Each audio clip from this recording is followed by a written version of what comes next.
While recent postings from a very prominent Ethereum developer would lead one to believe that that blockchain is decaying and rusting from the inside out due to the ills of complexity, a huge amount of momentum is building in Cardano for what's going to happen in the second half of the year after the June Vasil hard fork and the legion of dApps that will be cleared for launch by that upgrade. In a reversal of fortune, it looks like our biggest competitor is inching its way toward being grounded by mechanical problems, while the Ghost Army, or Ghost Air Force in this case, is already out on the runway preparing all of its squadrons for launch. Ready? Let's go.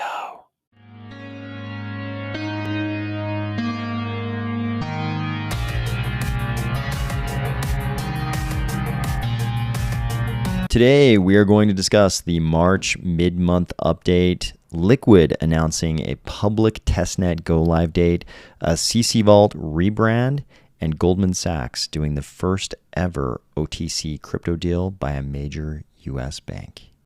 If these videos are bringing you value each weekday, I'd love it if you would consider delegating to the army of Spies stake pool, ticker AOS.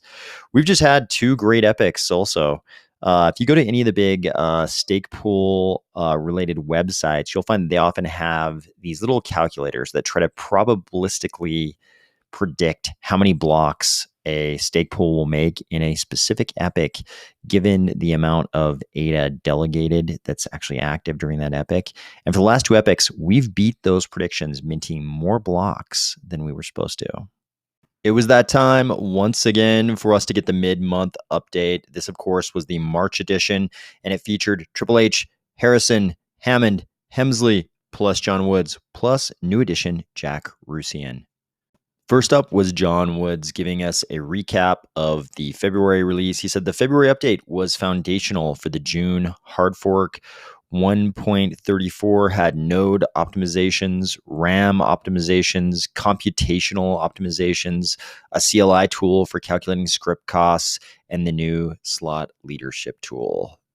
Kevin Hammond then gave us a little bit of information about the 1.34.1 update that came out after 1.34. He said it basically did two things. It turned out that not everyone wanted mempool tracing, which we've talked about before on this channel. So this update turns it off by default and makes it optional for the user. The second thing it did was include some additional node metrics that were wanted by the SPOs and missing in 1.34. Nigel Hemsley then talked a little bit about the Vasil hard fork in June. He said a lot of work has already been done for June. They've got a lot of testing to do. They'll do some internal Q&A, integration, and compiling testing. Then they'll move to a public test net where the dApp developers can come in and help them test all the things that are going to happen in June. In May, they'll involve the exchanges. John Woods came back to give us a recap on the network parameter upgrades that have happened so far. He said we've already gone from 64 kilobyte block size to an 84 kilobyte block size, which is a 25% increase, while Plutus memory units have gone from 10 million units to 14 million units, which is a 40% increase. Those are the per transaction limits, but the per block limits need to scale as well as the transaction level limits. He said we've already gone from 50 million units to 56 million units in terms of the block level limits. John thinks we'll go to 62 million units in an upcoming epoch. He said they're being cautious, but they're averaging a change to the network parameters every 3 weeks, and he thinks this is about the right tempo. He says, given the continuous parameter changes over this year and into next year, he's quite confident that they'll be able to scale to meet the demand. This is very comforting. Whenever I hear him say he's like very confident that we're going to be able to scale to meet the demand, I think that carries some weight. Kevin also gave us a little bit of a preview of what we can expect from node version 1.35. It'll have a number of under the hood improvements for the June Vasil hard fork and the parameter upgrades that John covered. There will also be some new features for stake pool operators. Next up was IOHK project manager for the Cardano node, Jack Russian, and he talked about UTXO HD. This is a complex initiative to take big parts of the ledger state from being stored in memory to being stored on disk. The engineering team is currently focused on an MVP of UTXO HD. This will give us a 40% reduction in data in a running node. There are also RTS flags for nodes that are running less than 16 gigabytes of RAM. So if you've got 16 gigabytes of RAM like our stake pool does, it'll be great. If you've got less than that, apparently you'll be fine too. The full release of UTXO HD will eventually be a move from LMDB to LMST. You're probably asking yourself, what does that even mean? What do LMDB and LMST even mean? Well, we're moving toward a completely custom log structured merge tree, which is one of the most performant data structures for applications like the Cardano node. LSM trees are commonly used for networks where you have to manage a large number of writes, and Bitcoin is an example of this kind of use of LSM trees. It makes sense that the same kind of data structure would work for Bitcoin as for Cardano, since Bitcoin is UTXO and we're EUTXO. But if you want to learn more about log structured merge trees, the Wikipedia entry might be a good starting point. It's kind of interesting. Log structured merge trees were only invented in 1996. So while that you might consider that ancient history in terms of technology, it's pretty recent.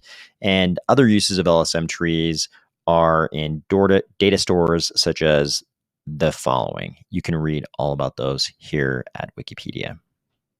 According to Jack, the benefits of moving to a log structured merge tree will include append-only writes, efficient snapshotting, efficient rollbacks, and efficient monoidal update operations. I'm super glad we have guys like Jack working on Cardano, because while I've encountered monoids in my amateurish beginner Haskell studies, I have no clue what a monoidal rollback operation is. I'm glad that Jack understands this. Jack also gave us some timelines. He said the initial release for UTXO HD will be in Q2 of this year, and the full release will be in the second half of 2022. At one point in the presentation, they put up this graphic, which breaks down the players that account for the ecosystem growth. And I thought this was one of the more interesting things. Last year, we talked about a handful of projects, and it was obvious that momentum was building and there were a lot of projects out there. But recently, we've settled on this fact that there are over 500 projects building in Cardano. That's a lot. It's a very different circumstance than last year. Last year, we were talking about, a couple of dexes that everybody knew were building. And there were a few other things, but it wasn't this giant legion of dApps that are just waiting for those things that are going to happen in June. The SIPs 31 through 33, pipelining, input endorsers, waiting for some of these network parameter changes to happen. I think a lot of which have already happened, but I don't think there's been this level of momentum in the Cardano ecosystem for a long time. There have been certain things that were very exciting and highly anticipated, like the Alonzo hard fork, but we've never been talking about this number of projects all launching over a short timeline. Moving on to some project news, Liqwid let us know that the public testnet will be live next month. They said core devs finished the lending actions, Q token mint and burn, plus supply batch scripts. Plutarch, these are Plutarch implementations. Now they're finishing the borrow actions, borrow/repay, and demand batch scripts. I know people are anxiously waiting for the launch of Liqwid, and this is some good progress in that direction. When you woke up this morning, you might have thought that you would be using a wallet called CCVault all day. In fact, if you were going to use it at any point, apparently after 1:09 p.m., you were not going to be using CCVault. You were going to be using Eternal Wallet. CCVault is now called Eternal Wallet. And of course, it has the requisite missing vowel. There are so many missing vowel crypto projects. I feel like I'm going to be walking down the street and there's going to be a bunch of 14-year-old kids speaking without vowels. They're just going to completely omit vowels from the language. They're going to hear me using vowels and be like, "Oh my God, he's so uncool. He's still using vowels." I'm afraid that's going to happen. Hopefully I'll get a couple more years out of vowels before it's completely uncool to even be using vowels. I'm assuming this will be called ternal wallet when they get rid of the other two vowels, or ternal wolt, ternal wolt. Could be called ternal wolt. But they also announced they have partnered with Artifact, also a missing vowel project. It looks very cool. I got to admit, in writing, it looks very cool. You can still pronounce it despite the missing vowels. I actually really do like this rebrand, though. This is definitely sort of the modern crypto thing with the missing vowel and kind of the rainbow RGB colors. And, the name CCVault, the vault part communicated something, but the CC part didn't necessarily communicate, I think, what it was supposed to. I'm guessing CC stood for cryptocurrency, but every time I heard it, I kind of thought, like we were in the ER, like more so in like an ER based TV drama, like give me 10 CCs of something, stat. Every time I saw it, I was just like, stat, give me my wallet services, stat, 10 CCs of them. Going from cool, small, homegrown crypto projects to financial giants, it looks like Goldman Sachs has done the first over-the-counter crypto transaction. They did it with Galaxy Digital, who will be familiar to Cardano fans from Novogratz's comments about Cardano. But it looks like this was a some kind of a non-deliverable option, Bitcoin-related non-deliverable option. They did this deal with Galaxy Digital. I think it's notable that gigantic institutions like Goldman Sachs are taking this much note of crypto as an asset. I'm sure Bitcoin maximalists would say don't call it a crypto asset, it's Bitcoin. Bitcoin is the crypto asset. The rest of it is nonsense.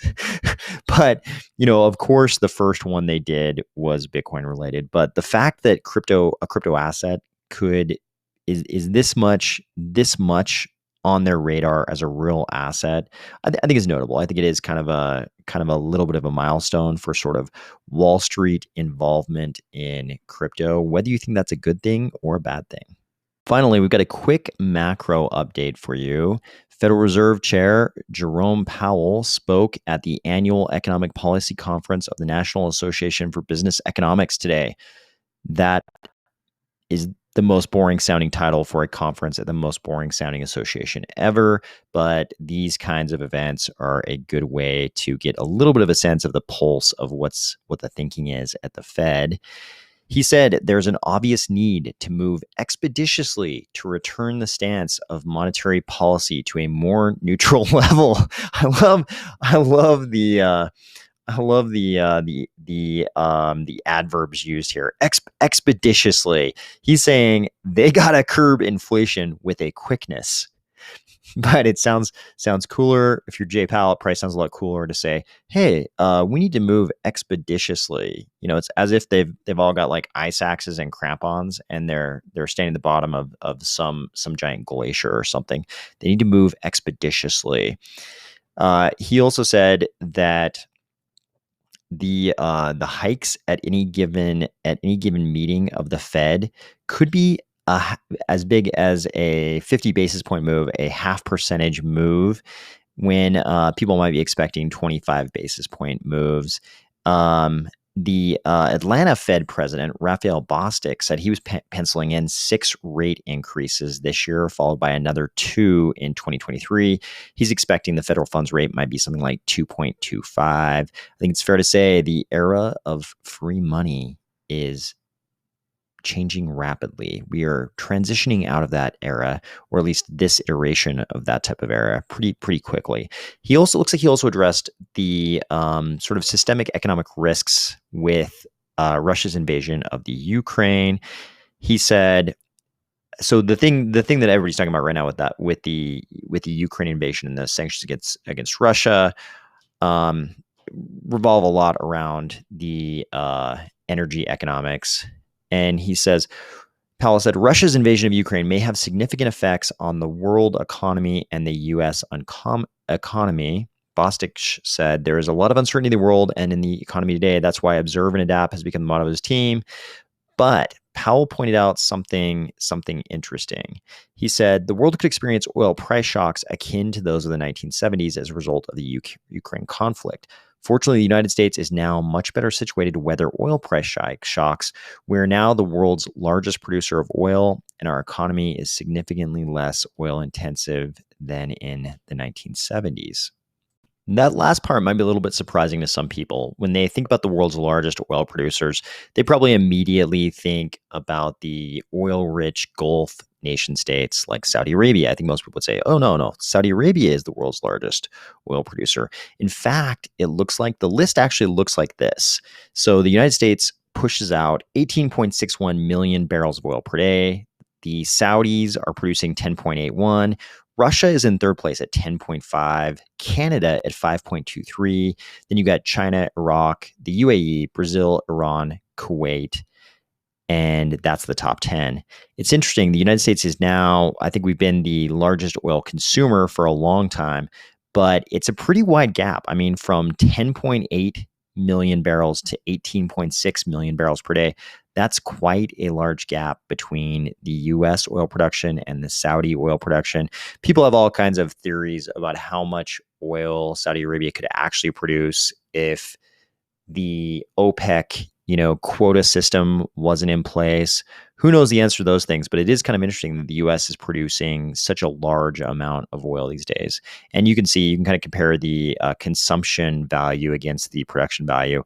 The US is consuming 20.54 million barrels per day while it's producing 18.61. So only have to import, that 2 million, looks like a little under 2 million barrels per day. Of course, Europe doesn't have that same luxury, and they will experience the disruptions from any changes to the energy supply very differently than North America would. All in all, Powell says, no one expects that bringing about a soft landing will be straightforward in the current context. Very little is straightforward in the current context. That's a little bit ominous. I could have done without him including that part. But if, it could be he's sort of like just building in a little bit of crafting of expectations a little bit there because we're in such interesting times. But I could have done without him including that part. I would much rather he say that everything is super straightforward, unless, of course, it's not. And based on the way Powell has acted in the past, I'm going to take him at his word when he says things are not very straightforward right now. I'm going to believe him. Hopefully things will be much more straightforward in the crypto world proper. Hope you're having a great week, and we'll talk to you tomorrow.